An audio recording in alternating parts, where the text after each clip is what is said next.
There will not be any planks, there will not be any crunches. And in the end, I have one more bonus tip for you. While you're grabbing your things, we'd like to remind you about our Bre and Flo membership platform. We call it our Wolf Pack, and this is a space for you to deepen your practice. There we have our entire content library with several hundred videos, including all of our videos from YouTube, full-length programs, and dozens of classes that are over 1 hour. We made it easier than ever to step on your mat daily with the opportunity to practice on mobile apps and several devices. Every month we host a member-only video call to get the whole Wolfpack together to see each other face to face. By joining our platform, you not only keep this YouTube channel going, but you also provide us with the tools and resources to provide more quality content, to improve equipment, expand our team, do more training and continued education, and eventually help us build our own Bre and Flo retreat center. Join us on the journey and deepen your practice. Click the link below to learn more. Now, back to class. I think this is going to be a bit of a different video, but I will get to that in just a moment. Hey, welcome to a new video. I thought today I finally take the time to talk about core. A lot of people still think that your core is your rectus abdominis, your six-pack muscles. And I think this comes from just the core being in the center. So I think if you look at the body from the front and you go this way, then the center would be around your belly button and where kind of your rectus abdominis is. So maybe this is why many people think this is your core. And so then they go ahead and do lots of crunches and sit-ups and all kinds of stuff, and then injure themselves and wonder why. Maybe they need a stronger core and the core is too weak, and that's why they have back pain now. But it's most likely from overworking the rectus abdominis, and then other areas in your body are compensating for it. For example, your back. Of course, it can get very complicated, and this is just a video on YouTube for the general audience. So if you have specific questions, specific pains, there's no way to get this answered in a YouTube video. You need to see a person in person that can look at your body and assess what is going on. A trained therapist, a personal trainer, or I always recommend a structural integrator. In this video, I want to give you 5 basic, simple tips you can do to train and strengthen your true core. And in the end, I have one more bonus tip for you. There will not be any planks, there will not be any crunches. It will be very different exercises, and we will be targeting certain areas of our core. What I understand as a core is the deep front line. It's a myofascial meridian that goes from underneath the big toe, deep to the leg, up through the adductors, the inner thighs, into the pelvic floor. From there, it connects to the iliacus, the psoas, going through the diaphragm, up different paths, up eventually at the front of the neck, and then up into the head. So your core is pretty much a long connection of tissue from the bottom of your big toe all the way up the inner thighs, all the way up through the upper body to the head. So one could say your core is from the big toe to the tongue. And it does not involve the rectus abdominis. It does not involve the six-pack muscles. All of it, of course, is important. All of it in the body is always moving at once. There's no way to fully isolate a certain one muscle. The body is always moving as one unit. And we need to understand it in this holistic way and also move and exercise and train it in a very holistic way.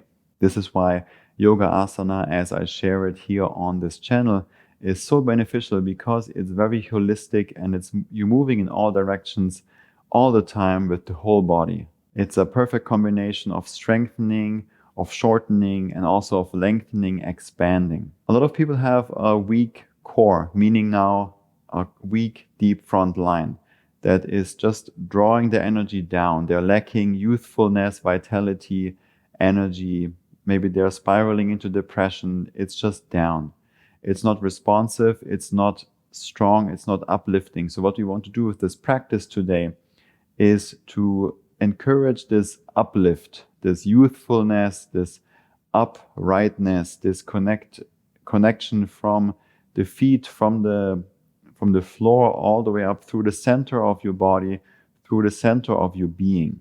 The purpose of this long talk in the beginning of this video is really to educate you a little bit on the core and to get out of this mindset of thinking of individual muscles and training individual muscles, training only the biceps, although the whole body is involved and your whole arm, all the arm lines are involved as well as you bend the arm, especially with weights. I will be sharing a lot more on this for our teacher trainees, the teacher training students, and also in our app. There will be more deep dive into anatomy for yoga teachers and holistic movement. This is just a short introduction. I hope so far it makes sense and you can follow along. We will now get started with the exercises. I will share 5 exercises with you and you can modify all of them. They are not designed that the first one is the beginner one and then it progresses. They are all really valuable exercises and I recommend you do those every single day. Let's stand up for the first exercise. It's a simple awareness exercise so that you get to know the area that we're working with today. So stand with the feet on the ground, obviously, about hip width distance apart. A lot of people stay a lot further apart in an A-frame position. And with that, they are oftentimes hiding certain patterns in the pelvis. And what I want you to do is actually bring the feet underneath the greater trochanter, so just below the hips. If you can, bring the feet parallel to another, or even better, bring the second toe, where the second toe and the metatarsals go, bring those parallel to another. And now I just want to invite you to stand and look straight ahead, stand tall, and just feel where your weight is in your feet. The first exercise is just a simple awareness exercise, because before we change anything, we first need to be aware of what's going on. And so, where do you feel more weight, in the right foot or in the left foot? Maybe it's even. Just answer for yourself. Just feel it. And then, where is more weight, in the heels or more in the toes?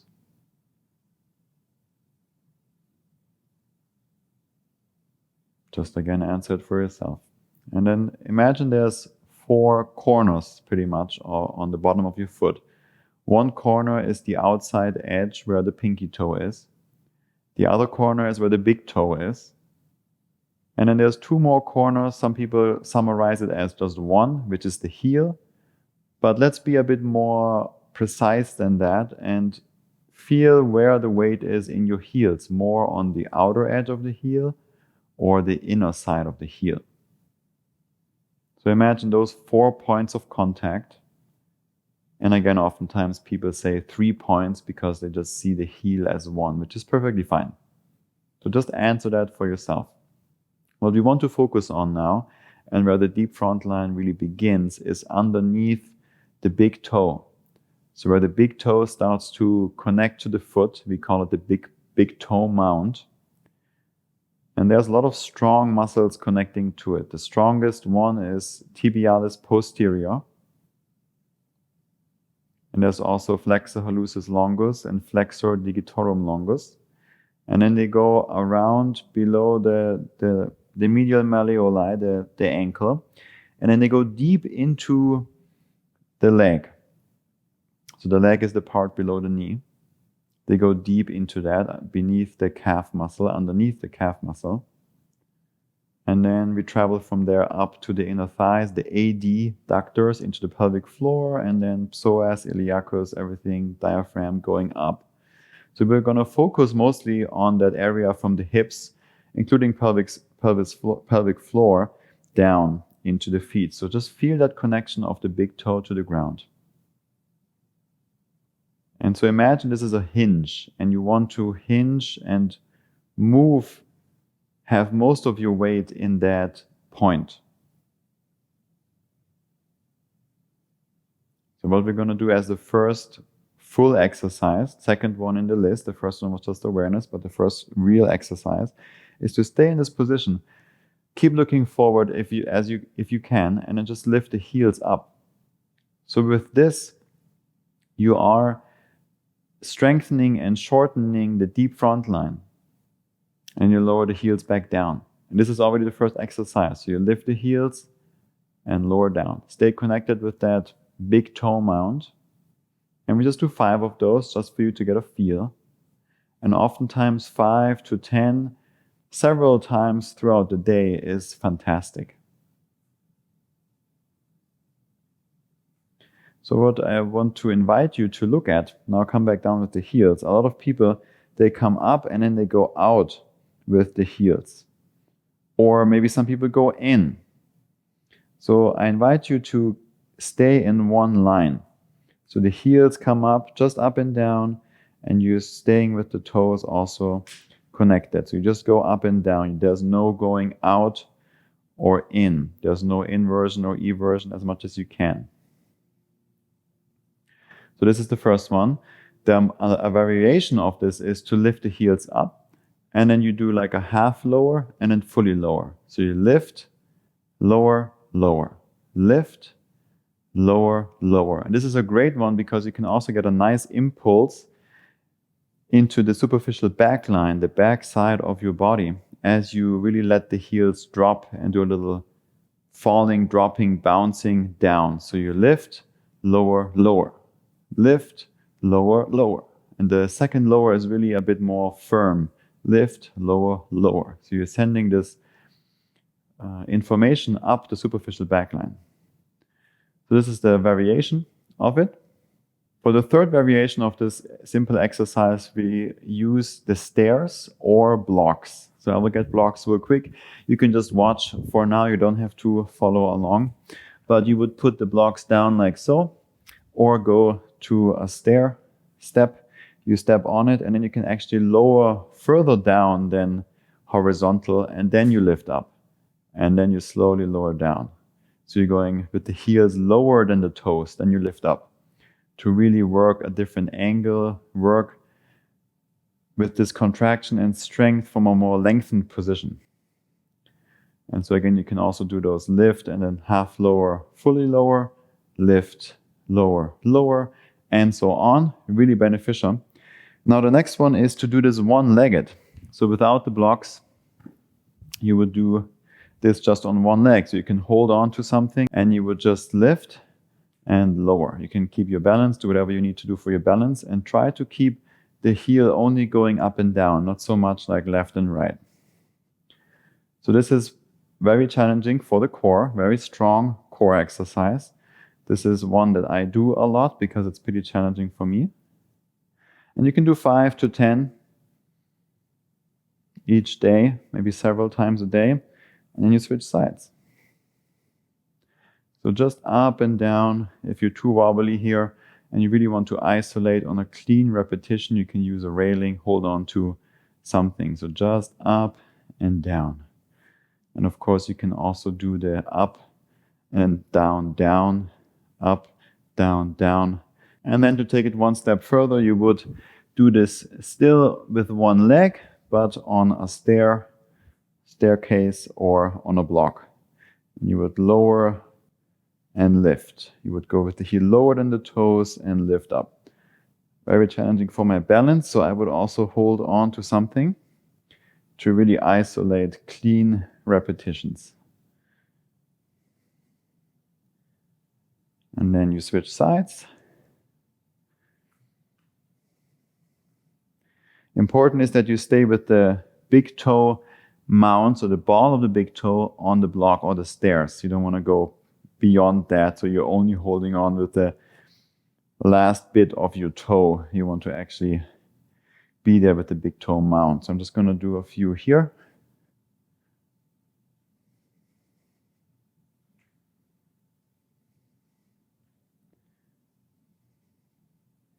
And so with this, we start to strengthen the lowest part of the deep front line. So if you followed along, then just stand for a moment. Just feel what areas, what muscles are working, what feels maybe exhausted, what feels maybe alive, awakened.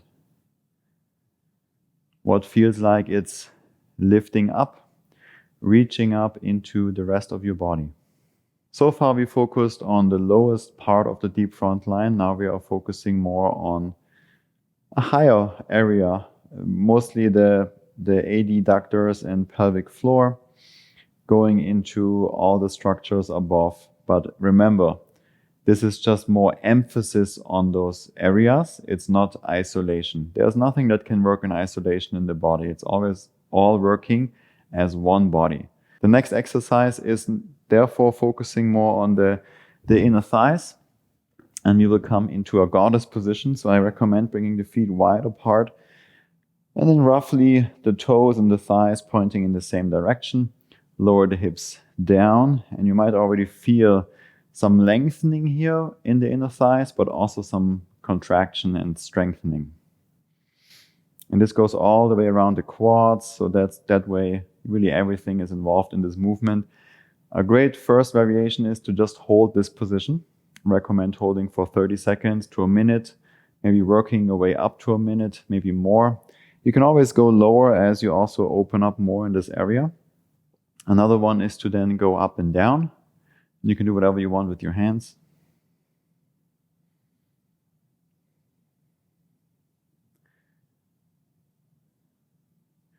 And then, of course, you can always go lower, hold more, or just do something else with your arms. So you can reach over, side bend, like if you're holding a big steering wheel, and then going the other way. And then just 3 to 5 each day here is great. So you can always add something on top, some movements that you're doing too. And as the last variation in this one, you can also lift the heels. So as you're staying low with the hips, you can now get the heel lifts in to really focus on the entire line and emphasize and encourage and strengthen the whole lower deep front line. So you can do as many as you wish of those.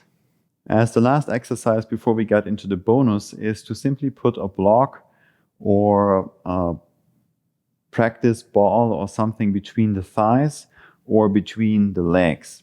So for example, when you do a boat pose or a plank pose, try to hold something between the legs.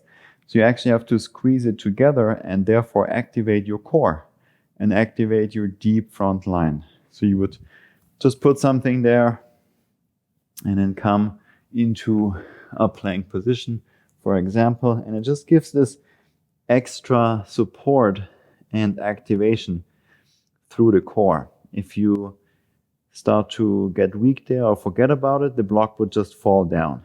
Great way to strengthen and activate. So plank pose, all plank variations are great for that.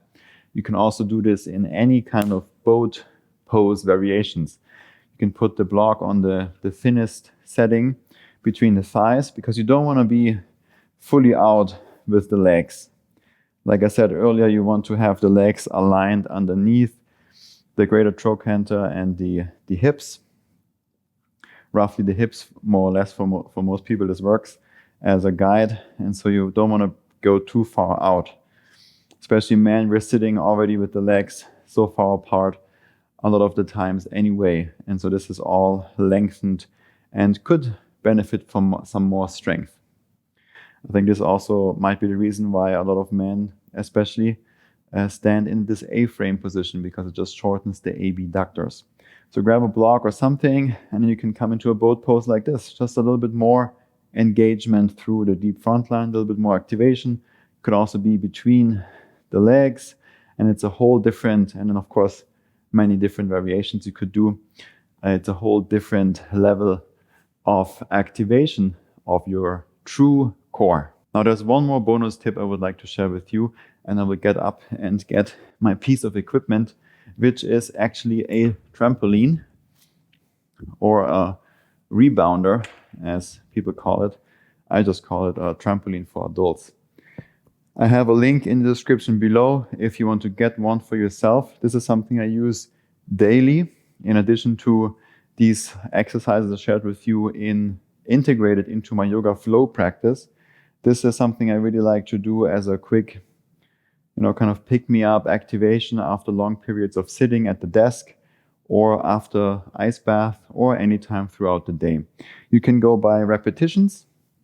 So you just go for 100, let's say, or you go by time. So for example, 1 minute.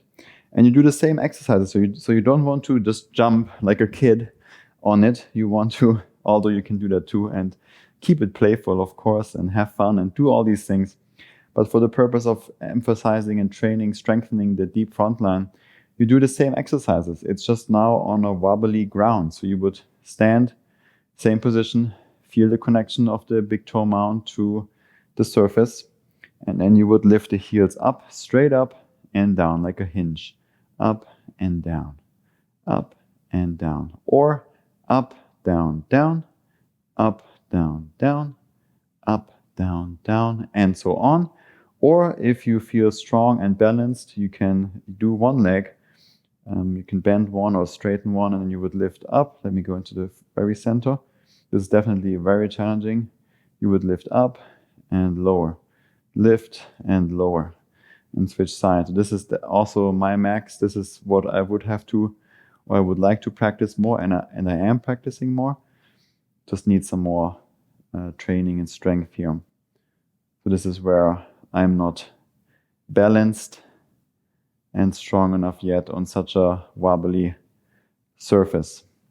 So I hope this helps, and this was an informative video to really share with you some of the thoughts of a more holistic view of the body, a more holistic practice, a more holistic approach.